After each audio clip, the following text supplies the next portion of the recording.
Bienvenue à Ready Church. Rien n'est impossible à Dieu. Les principes de la royauté, mais si je peux me permettre ce soir, j'aimerais ajouter un sous-thème qu'on va traiter ensemble. Une porte qui s'ouvre. Dis avec moi, une porte qui s'ouvre. Une porte qui s'ouvre. J'aimerais qu'on puisse remonter au verset 14. J'aimerais introduire comme ça. La Bible déclare, verset 14. La Bible déclare, quand tu seras entré dans le pays que l'Éternel, ton Dieu, te donne. Tout commence ici par une entrée. Tout commence ici par un pas qui est fait de la part du peuple d'Israël. Ici, c'est Moïse qui est en train d'écrire et il est en train de dire au peuple d'Israël, quand vous serez entrés, quand la porte de la royauté vous sera ouverte, quand la porte des finances vous sera ouverte, quand la porte de la grandeur vous sera ouverte, voici tout ce que vous serez emmenés à faire une fois que cette porte sera ouverte. C'est comme si Moïse est en train d'expliquer au peuple d'Israël que la royauté n'est une porte qui s'ouvre. La royauté n'est une entrée. Et pendant que je suis en train de chercher entrée sur Google me dira que l'entrée, c'est passer du dehors au dedans. Est-ce que quelqu'un peut dire avec moi du dehors au dedans? Du dehors au dedans. Entrer, c'est faire ce pas-là. Nous sommes à l'extérieur, mais nous entrons à l'intérieur. C'est-à-dire qu'entre l'intérieur et l'extérieur, il y a une porte. Voilà pourquoi je dis que la royauté n'est par le biais d'une porte qui s'ouvre. Et j'aime parce que la seule personne qui a la clé de cette porte, la seule personne qui a le code pour ouvrir cette porte, n'est personne d'autre que celui que je suis venu t'annoncer ce matin. Quand tu seras entré dans le pays que l'Éternel, ton Dieu, te donne, c'est l'Éternel qui a la clé. C'est l'Éternel qui a les codes secrets pour te faire entrer. C'est l'Éternel qui a la possibilité de te prendre dehors et de te faire rentrer à l'intérieur. Alors j'aimerais ensemble qu'on puisse relever 3 vérités dans cette introduction. Celui qui est à l'intérieur, et non, celui qui était à l'extérieur et qui entre maintenant à l'intérieur, doit accepter de se détacher de certains réflexes qu'il avait lorsqu'il était à l'extérieur. J'aimerais donner une illustration par là. Lorsque nous sommes dehors, les chaussures sont nécessaires. Lorsque nous sommes à l'extérieur de la maison, les chaussures sont nécessaires. Mais une fois que j'entre dans le palais, ce ne sont plus les chaussures qui sont nécessaires, c'est maintenant les chaussons.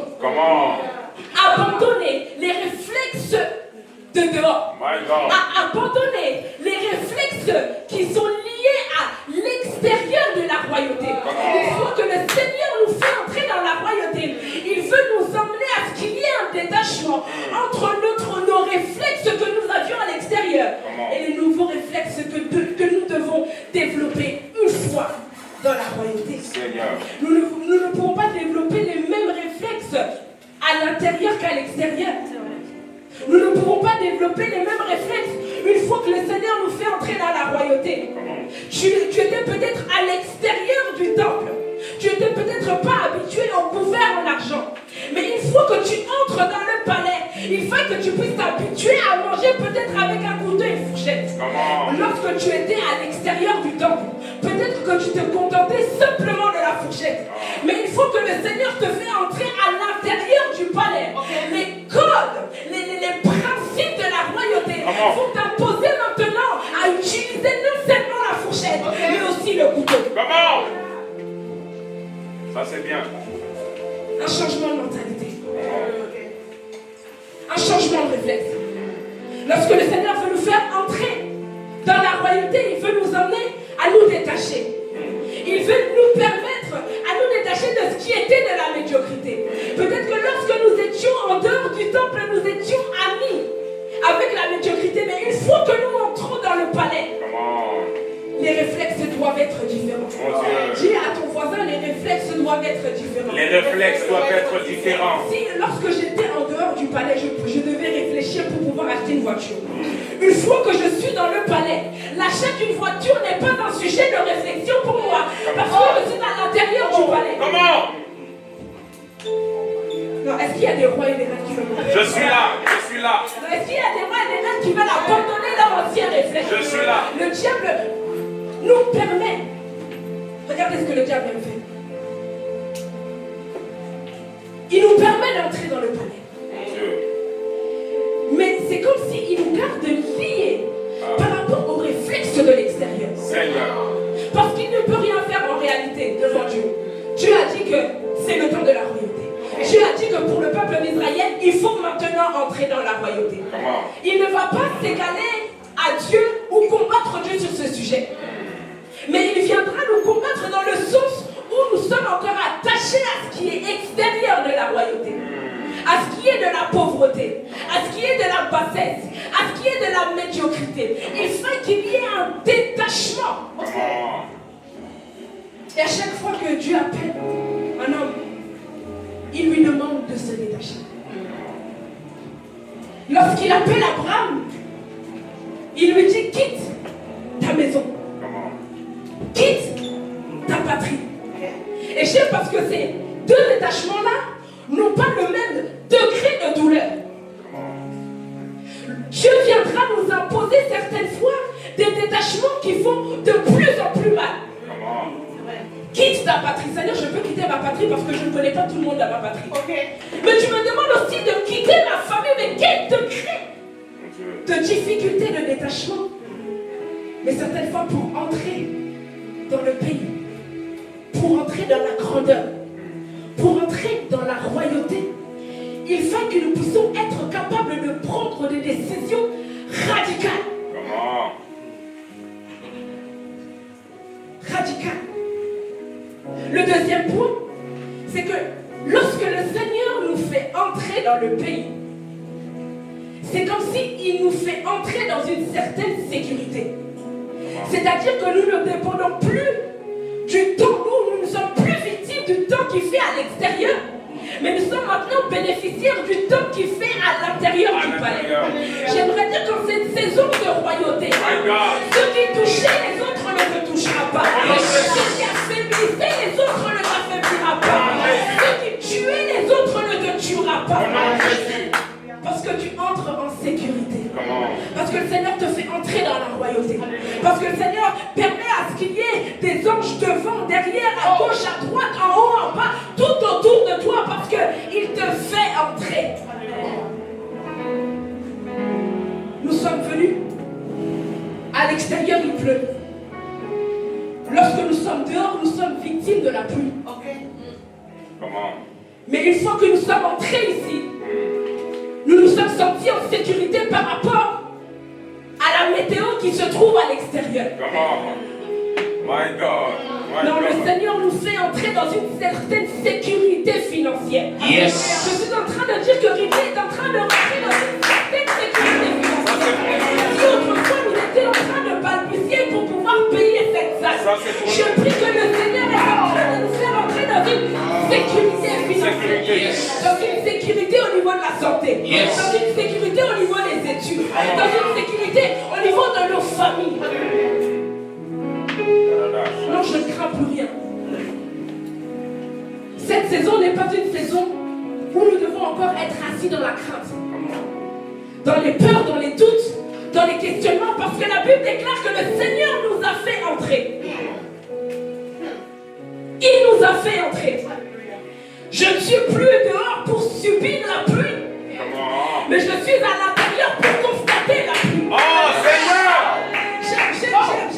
J'aime ça. Nous sommes dans le livre de Genèse. Et la Bible fait mention du déluge.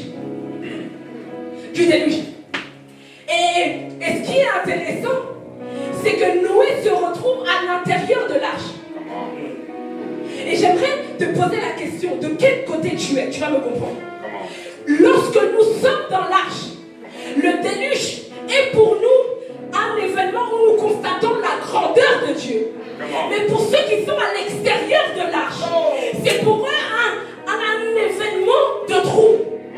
Mais j'aimerais rassurer quelqu'un en te disant que si tu es dans l'arche, tu ne feras que constater la pluie. Si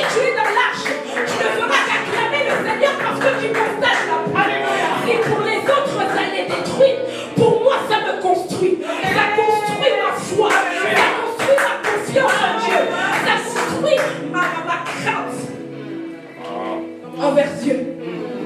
Tout dépend de quel côté tu es. De quel côté tu es.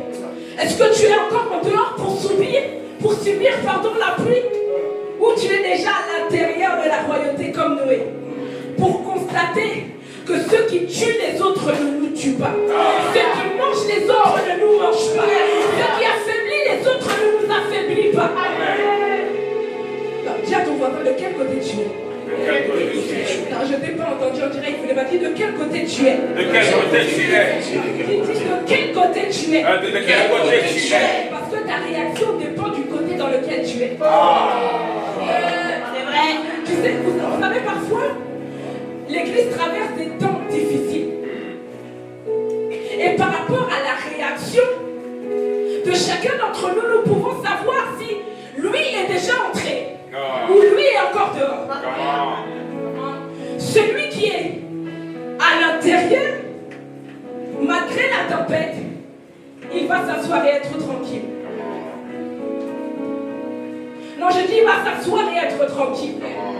Mais celui qui est encore à l'extérieur et qui est en train de regarder la pluie tomber sur lui et le mouiller va en train d'entrer dans une angoisse.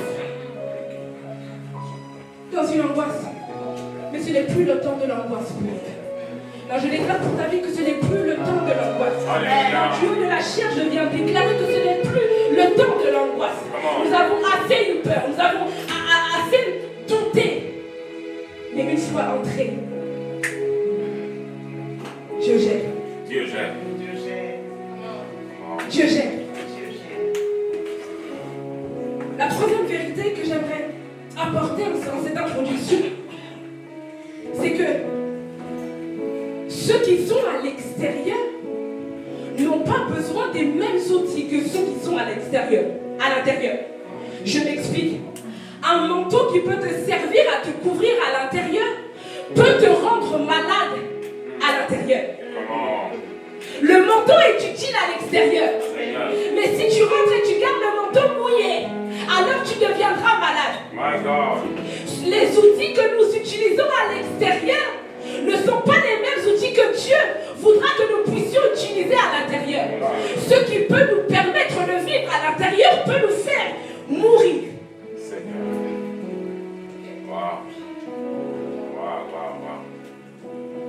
La feuille de route d'un roi n'est pas semblable à la feuille de route d'un simple civil.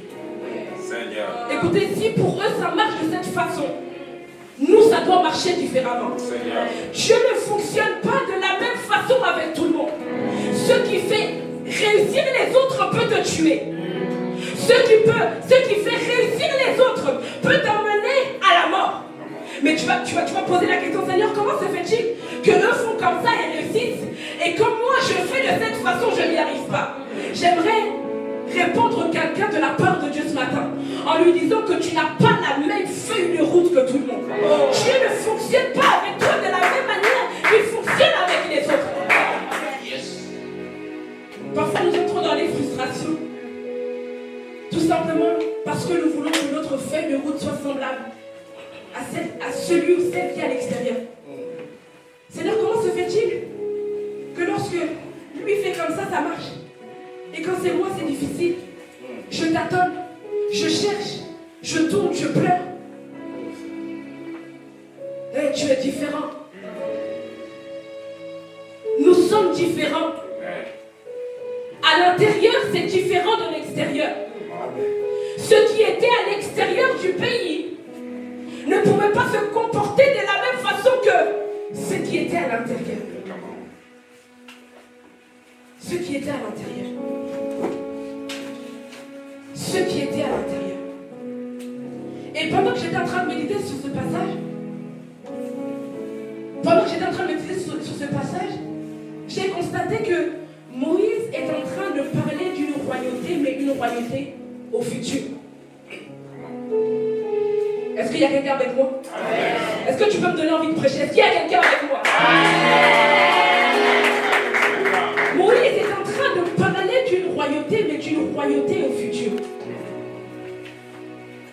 Et lorsque je lis ma Bible, je me rends compte que lorsque Dieu va parler à David, David concernant sa descendance, il va aussi parler au futur. Lorsqu'il va s'adresser à Marie concernant la royauté de Jésus, il va aussi utiliser le temps du futur. C'est comme si le Seigneur aime nous préparer à l'avance concernant la royauté. Le Seigneur vient, le Seigneur met tout en œuvre pour pouvoir nous communiquer les principes de la royauté avant que nous puissions entrer dans la royauté. Parce que si nous ne sommes pas préparés, alors la royauté peut nous tuer. À chaque fois que Dieu parle de la royauté, il en parle avant. Lorsque vous entrerez. Mais j'aimerais dire à Ridi, Dieu a tellement parlé. Dieu a tellement parlé. Et je veux croire que nous sommes dans cette saison où il ne parle plus, mais il accomplit ce qu'il a dit. Seigneur, tu nous as parlé de la royauté, ça fait des années. Seigneur, tu nous as confirmé que devant nous, tes bontés étaient là. Mais Seigneur, tu as parlé. Tu as beaucoup parlé, c'est le temps d'accomplir. Est-ce que tu peux élever tes mains avec moi pendant 30 secondes? Tu dis, Seigneur, c'est le temps d'accomplir. Seigneur, c'est le temps d'accomplir. C'est vrai que lorsque tu parles de la royauté, souvent, tu utilises le futur. Mais Seigneur, nous avons assez entendu. Maintenant, nous voulons te voir à l'œuvre. Nous voulons maintenant porter les vêtements de la royauté. Nous voulons maintenant porter les chaussures de la royauté. Nous voulons maintenant porter le caractère de la royauté. Maintenant, nous voulons porter les principes liés à la royauté. Tu as tellement parlé. Une année passée, 2 années passées, 3 années passées. Nous prions afin que ce que tu as dit puisse maintenant s'accomplir pour nous. Puisse maintenant s'accomplir. Daddy aime dire, Dieu dit avant ce qu'il va faire après. Mais Seigneur, tu as tellement dit pour vivre. Et même si ce n'est pas la totalité qui croit, je prie qu'il puisse voir le Fils quelqu'un. Qu'un seul cœur qui s'attend à lui en cette saison de royauté. En cette saison de royauté. J'aime. Ça c'est l'apôtre qui nous a dit ça. Il nous a dit que le roi est en réalité le choix de Dieu. Et moi j'aimerais poursuivre en disant, le roi, c'est ton frère. Dis à ton voisin, le roi. Le roi, c'est ton frère. C'est ton frère. Non, dis-lui en fait, le roi, c'est moi. C'est moi. J'aime ce que la Bible dit. La Bible dit, tu prendras un roi au milieu de tes frères. Mais Seigneur, toi-même, tu sais que plus on est intime, moins on valorise. Pourquoi tu nous imposes de trouver un roi au milieu de nous? Mais le Seigneur, lorsqu'il nous appelle à être tous des rois, il veut nous emmener à cette dimension-là où nous sommes en capacité de connaître le roi, mais en même temps de reconnaître le roi. Je te connais. Je connais tes failles. Je connais tes forces. Mais lorsque je te regarde, je dois être en capacité de voir la dimension de royauté qu'il y a en toi. En fait, le royaume de Dieu est semblable à ces personnes qui sont imparfaites, mais qui sont capables, pardon, de se regarder et de voir la royauté de Dieu en l'autre. Je suis imparfaite, c'est vrai. Nous ne sommes pas parfaits, c'est vrai. Lorsque je regarde Maman Élie, je sais qu'elle est humaine. Mais lorsque le Seigneur m'impose à trouver un roi, à prendre un roi au milieu de mes frères, c'est parce qu'en réalité, il veut travailler mon cœur. Parce qu'en réalité, il veut faire de moi un réel roi. Parce qu'un réel roi n'est pas complexé par un autre roi. Parce qu'il sait que ce qu'il y a en moi, il y a aussi en lui. Et ce qu'il y a en lui, il y a aussi en moi. Alors si le Seigneur m'impose de trouver un frère, un roi au milieu de mes frères, alors j'irai. Sans complexe, j'irai. J'irai dire bonjour, saluer. Parce que je ne suis pas complexé. Parce que je ne suis pas complexé. Parce que je ne me sens pas rabaissé. Parce que Dieu nous a dit que tu prendras un roi au milieu de tes frères. Mais j'aime la Bible. La Bible dit tu prendras un roi au milieu de tes frères. C'est comme s'il y avait plusieurs rois. Mais c'est un qui est choisi. Église, nous pouvons tous être appelés rois. En cette saison de royauté, nous pouvons tous porter des couronnes. Mais le Seigneur viendra distinguer une couronne parmi les couronnes. Il y avait peut-être Vasti et Esther. Les deux étaient peut-être reines. Mais il fallait à un moment donné que le Seigneur puisse distinguer la couronne d'Esther de celle de Vasti. Tu prendras un roi au milieu de tes frères. Il y en a beaucoup. Et nous sommes tous des rois. Mais pour bénir un peuple, un royaume, le Seigneur distingue une couronne. Une couronne. C'est son schéma parfait. Il distingue une couronne. Il distingue le Christ pour sauver l'humanité.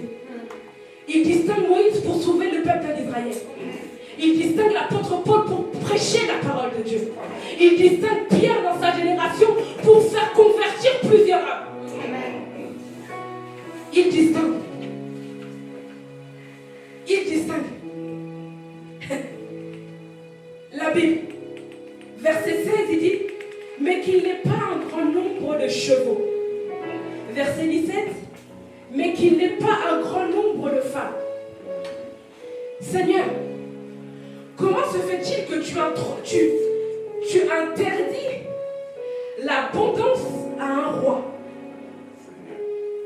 Seigneur, comment se fait-il que tu interdis le surplus à un roi? Nous sommes rois et avec notre royauté, nous sommes en capacité d'attirer toutes les richesses du monde. Mais comment se fait-il que pour le roi, tu l'appelles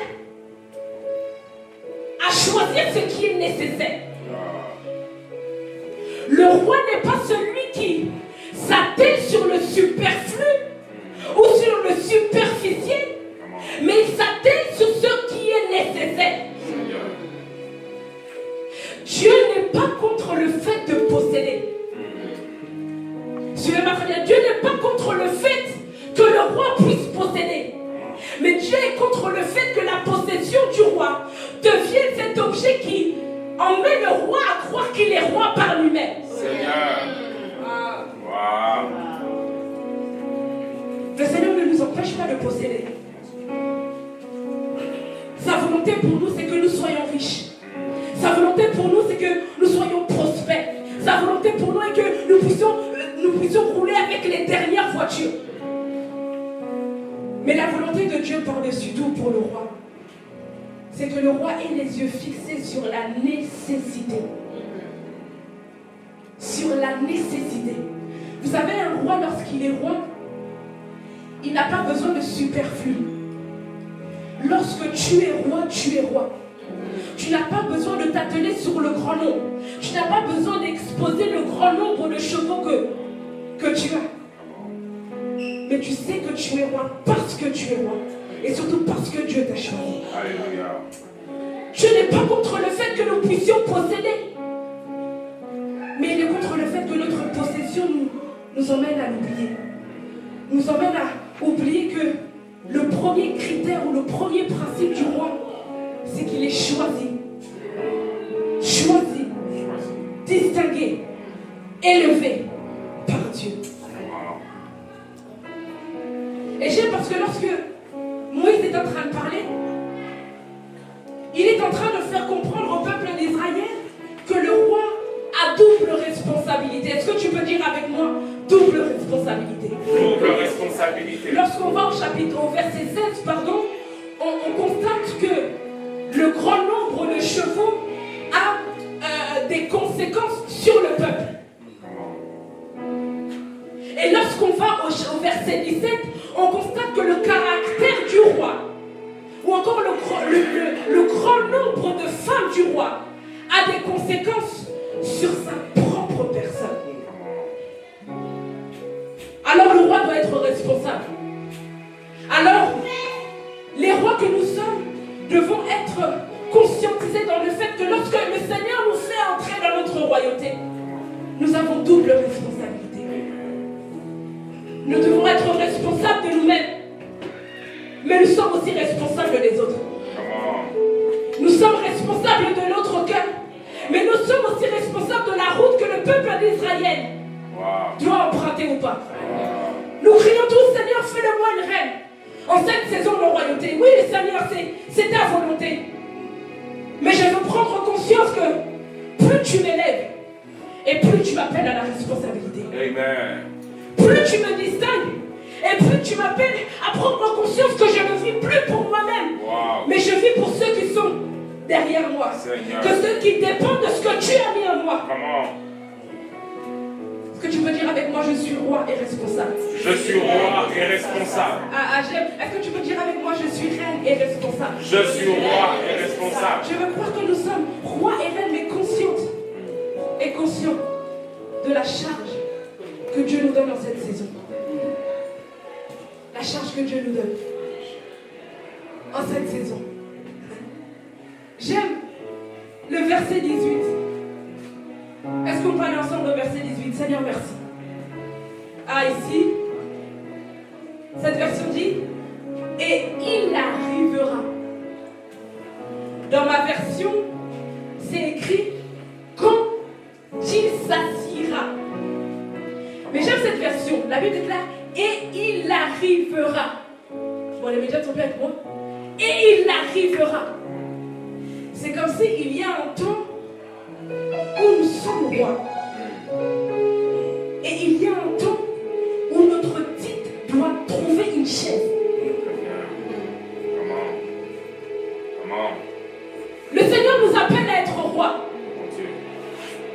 Mais en cette saison, serons-nous des rois qui portent simplement le titre et qui n'ont pas la chaise? Et il arrivera. C'est comme s'il y a une distinction entre le moment où nous sommes appelés rois et le moment où nous sommes assis. Et alors que nous sommes dans le mois de la royauté, j'aimerais qu'on puisse se poser cette question.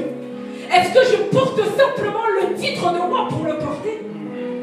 Ou mon titre me permet aussi de m'asseoir et de prendre des décisions concernant ma vie, concernant ce qui se passe dans ma vie, concernant ce qui se passe dans ma famille, concernant ce qui se passe dans mon église? En fait, nous pouvons porter le titre, mais ne pas être en capacité de prendre les décisions qui ont un lien direct avec le titre.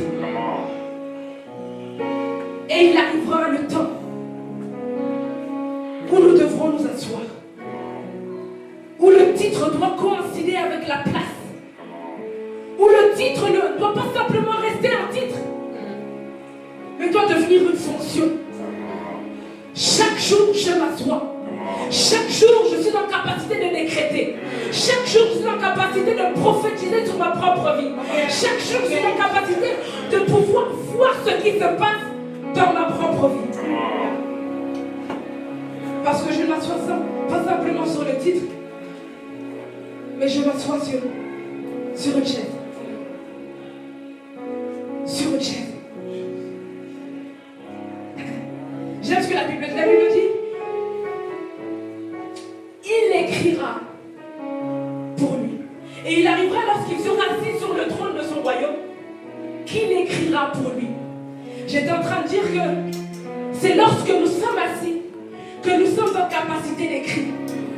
C'est une fois que nous sommes assis que nous sommes en capacité de changer les ordonnances qui étaient là depuis des années, depuis des siècles, depuis des années antérieures. Et nous sommes en capacité de changer la donne. Est-ce que tu peux dire avec moi, je suis assis? Je suis assis. Je ne suis pas simplement appelé. Non, je ne suis pas simplement appelé. Je ne suis pas simplement appelé. Mais je suis aussi à ma place. Je suis aussi à ma place. Je veux croire que quand tu le déclares, tu es assis maintenant. Qu'il écrira. Il est assis sur son trône, mais il écrit. Mais j'aime ce que la Bible mentionne. Il écrira pour lui. Seigneur. Le roi n'écrit pas pour les autres. Le roi écrit d'abord pour lui. Quel est ce roi qui n'a que les yeux fixés sur le royaume de l'autre? Quel est ce roi qui n'a les yeux fixés que sur la royauté de l'autre?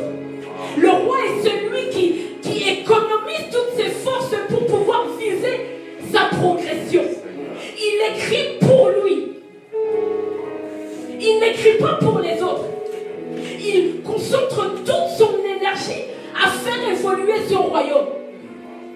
Voilà pourquoi nous pouvons constater des rois et des reines qui peuvent être peut-être rois, mais qui ont toujours les yeux fixés sur le royaume des autres. Chacun de nous avons un royaume. Chacun de nous avons une spécificité que Dieu veut que nous puissions faire exploser sur la terre des hommes. Mais à chaque fois que le Seigneur nous appelle à écrire pour nous, nous écrivons pour les autres. Nous avons les yeux fixés sur le livre des autres. Mais à quel moment tu auras les yeux fixés sur le livre? À quel moment tu auras les yeux fixés sur le papier que Dieu te donne? À quel moment tu auras les yeux fixés sur l'agenda que Dieu te propose? Ce matin, Dieu te propose de prendre ton livre. Tu as assez écrit pour les autres. Tu as été peut-être une source de bénédiction pour les autres. C'est vrai. Je n'en disconviens pas. C'est une grâce de faire entrer les autres dans leur destinée.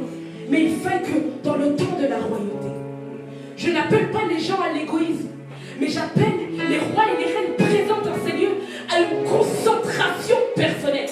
Certaines fois, nous sommes frustrés parce que nous ne sommes pas assez concentrés sur nous-mêmes. Nous sommes frustrés sur les résultats du royaume des autres parce que nous ne sommes pas assez concentrés sur les résultats que Dieu fait que nous puissions émettre dans notre propre royaume. Pendant que Dieu est en train de dire, Isabelle écrit sur cette feuille-là pour ton royaume. Non, Isabelle préfère avoir les yeux sur l'autre et dire, Seigneur, regarde le royaume de l'autre. Regarde la famille de l'autre. Regarde la réputation de l'autre. Regarde l'élévation de l'autre. Regarde la grandeur de l'autre. Regarde les vêtements de l'autre. Regarde le téléphone de l'autre. Regarde les bijoux de l'autre. Regarde le maquillage de l'autre. Mais à quel moment nous allons nous concentrer sur notre personne? À quel moment nous allons maximiser nos efforts pour faire crier le royaume que Dieu nous a donné? À quel moment? Il écrit pour lui. Non, le roi n'est pas égoïste. Il est concentré. Le roi n'est pas égoïste. Il est concentré. Hier, j'ai écouté une prédication du docteur Adams. Et il disait que ce qui viendra sauver Bartimée n'est pas la voix de ceux qui sont autour de Bartimée. Ce qui viendra sauver Bartimée, ce n'est pas la voix de ceux qui sont tout autour de lui. Ce qui viendra sauver Bartimée, c'est sa propre voix. Alors il était en train d'illustrer l'église de ces temps, qui sont capables de prier pour leur propre vie, mais qui quémandent à chaque fois les prières. Qui quémandent à chaque fois les prières. Mais qui sont capables de prendre leurs genoux et les mettre à terre seuls. À quel moment nous serons des rois responsables? À quel moment nous adopterons le comportement de Bartimée? C'est Bartimée qui a crié. Ce n'est pas le frère de Bartimée. Je peux être le frère de Bartimée, mais la délivrance de Bartimée ne dépendra pas de moi parce que Bartimée doit parler. Dis à ton voisin, je dois parler. Je dois aussi parler. Dis à ton voisin, je parle. Je parle. Nous avons assez quémandé des prières. Je veux croire qu'il y a des rois et des reines qui sont capables de se concentrer, qui sont capables de prendre leur vie de prière au sérieux, qui sont capables de prendre leur vie de méditation au sérieux, qui sont capables de consulter Dieu face à face. Face à face. Seigneur, on a assez écrit pour moi. Vous savez, il y a certains rois qui se retrouvent dans certaines situations parce qu'au lieu que ce soit eux qui écrivent pour eux, ils donnent leur stylo à leurs voisins. Ils donnent leur stylo à leurs voisins. Et là, le ou la voisine peut être ta maman, ton papa. Mais en tant que reine, tu dois refuser que le stylo de ta vie se retrouve entre les mains de ton voisin ou de ta voisine. Et ça, quel que soit le statut qu'il a. Je suis en train de dire que ta vie prendra le sens de l'écriture que tu donneras sur la feuille que je te donne. Je suis en train de te dire que le stylo de ta vie ne peut pas se retrouver entre les mains de ton voisin, quel que soit son statut. Maman, il dit, tu es peut-être la maman de Dorcas, mais Dorcas doit prendre son stylo personnel. Prendre son stylo personnel. Maman Chantal, tu es peut-être la maman de Jemima, doit prendre son stylo personnellement. Elle doit être en capacité d'aller consulter Dieu et dire Dieu, qu'est-ce que tu dis de moi? Qu'est-ce que tu as prévu pour moi? Je suis maintenant présent pour écrire. Ils ont assez écrit pour moi. Ils ont assez écrit pour moi. Il est temps que j'écrive. Il est temps que j'écrive. J'ai assez subi ce qui a été écrit pour moi. Je suis assez resté d'année en année de ce qui a été dit pour ma famille. Maintenant, il est question de prendre le stylo. Je viens effacer ce qui a été écrit et j'écris maintenant ce que Dieu me dit d'écrire. Ce que Dieu me dit d'écrire. Il écrit pour lui. Il maximise ses efforts pour se voir évoluer. Pour se voir quitter un stade A et aller à un stade B. Aller à un stade B. J'aime le verset 19. On va clôturer par là. Il devra l'avoir avec lui et y lire tous les jours de sa vie afin qu'il apprenne à craindre l'Éternel son Dieu, à observer et à mettre en pratique toutes les paroles de cette loi et toutes ses ordonnances. Toutes ces ordonnances. Le roi, tout grand, est rattaché à un certain spiritualisme. Tous les grands de ce monde ne sont pas grands pour être grands, ou ne sont pas grands par leur propre force. Tout grand est rattaché à un certain spiritualisme. Et le roi est celui qui reconnaît qu'au-dessus de lui, il y a quelqu'un d'autre. Un rebelle ne peut pas être roi. Non, je suis en train de dire, un rebelle ne peut pas être roi. Parce que le rebelle ne reconnaît pas l'importance du supérieur. Le roi établi sur le trône, c'est le roi qui reconnaît qu'au-dessus de lui, il y a quelqu'un. Le Christ qui est élevé, c'est le Christ qui ne regarde pas comme une proie arrachée à être égal à Dieu. Comment voulons-nous être rois? Mais nous voulons arracher. Nous voulons prendre comme une proie arrachée à être égal à notre supérieur, à être égal à Dieu. Dieu est au-dessus. Et j'aimerais dire Dieu est au-dessus. Quel que soit le sommet de la montagne que nous allons atteindre, quelle que soit la paix, la mission, la destinée, c'est Dieu qui est au-dessus. Et je prie que Rudy ne soit pas ou ne soit plus rempli de rebelles. Et j'aimerais dire à quelqu'un que tu peux passer à côté de ta royauté, tout simplement parce que ce trait de caractère de rébellion est en toi. Mais je prie que le Seigneur puisse faire de nous des véritables royaumes. J'aime le verset 20. Afin que son cœur ne s'élève point au-dessus de ses frères. Et par là, j'aimerais conclure en disant que la royauté n'est pas une question de position, mais c'est une question d'influence. La Bible déclare que toutes ces choses, afin que son cœur ne s'élève point au-dessus de ses frères. C'est-à-dire qu'initialement, le roi et ses frères sont sur une même ligne. Et Moïse est en train de dire que le roi ne doit pas amasser, ne doit pas aimer toutes ces choses, afin qu'il ne se sente pas supérieur, parce qu'en réalité, le roi, ce n'est pas la supériorité, c'est être capable d'influencer. Le Seigneur nous appelle à être roi, non pas pour être supérieur, mais pour être influenceur. Ce n'est pas parce que nous sommes supérieurs que nous sommes influenceurs. En fait, la position ne fait pas de nous des personnes qui influencent. Ce n'est pas parce que tu es au-dessus de moi que tu m'influences.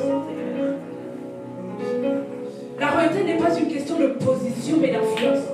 Lorsque le Seigneur nous place sur notre trône, ce n'est pas pour oppresser ceux qui sont en dessous. Parce qu'en réalité, nous ne sommes pas sur le trône pour être au-dessus, mais nous sommes sur le trône pour transmettre. Transmettre. Et ce que le diable vient faire souvent, c'est que lorsque le Seigneur nous élève au rang de la royauté, il vient nous apporter une définition rocambolesque de ce qu'est la royauté.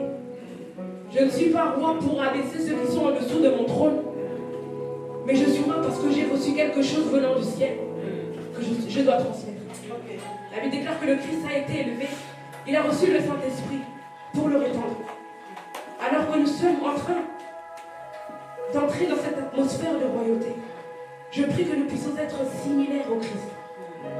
Positionnés, pas simplement pour montrer que nous sommes positionnés, pas simplement pour nous montrer nos vêtements, pas simplement pour élever le nom de famille que nous portons, mais parce qu'en bas, il y a des personnes qui dépendent de ce que nous allons faire une fois assis sur le trône. Que le Seigneur bénisse sa parole.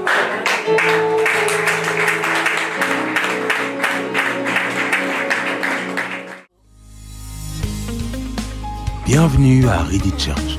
Rien n'est impossible à Dieu.